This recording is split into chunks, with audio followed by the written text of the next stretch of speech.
Alright mga bossing, bigyan natin ng kasagutan itong ating pinost kagabi.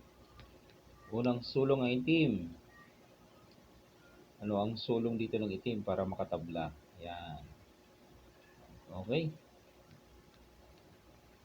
So yan ang ating isosolve ngayon.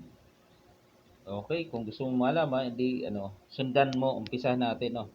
May opening kasi yan eh. Yan, umpisa natin. Sa 3-13 yan, labanan ng 3-13, 115 3-13 or 116 3-13. Yan.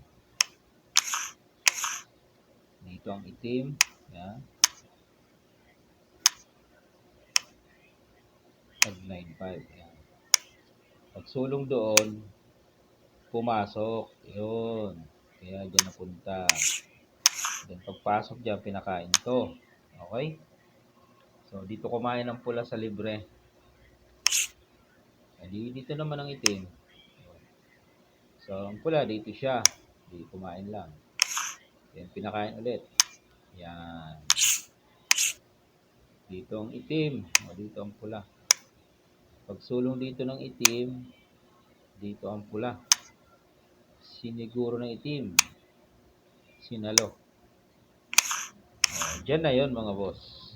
Buklay naman yan eh. Ano ang sulong ng itim para makatabla? Okay.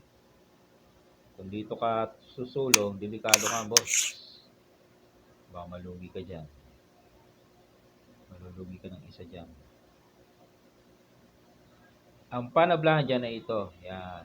Para persado o mapilitan siya magpakain. Kasi kung titira siya ng iba, no? Ayan o. Wala nang suporta yung pula na yan. Makukuha yan. Okay? Balik natin. So, ito talagang tira mo dyan. So, talagang persado siya dyan. Kala niya, dadama na siya. Susulong ka dito. Okay? Pag sulong mo, syempre ilag siya. Kakainin pag hindi inilag. Di pakain mo na to. Pakain mo to. Sa dalawa mo. Ayun, nadong ka na. Papunta na sa draw yan, mga boss. Okay? Diba, sumulong siya dito. Dito ka. Sumulong siya dito. Di dama mo. No. Pag umilag, pwede mo makuha ang gitna eh. No? Dito siya, dito ka lang. Dito siya, dito ka lang. Itatabla na yun ang pula.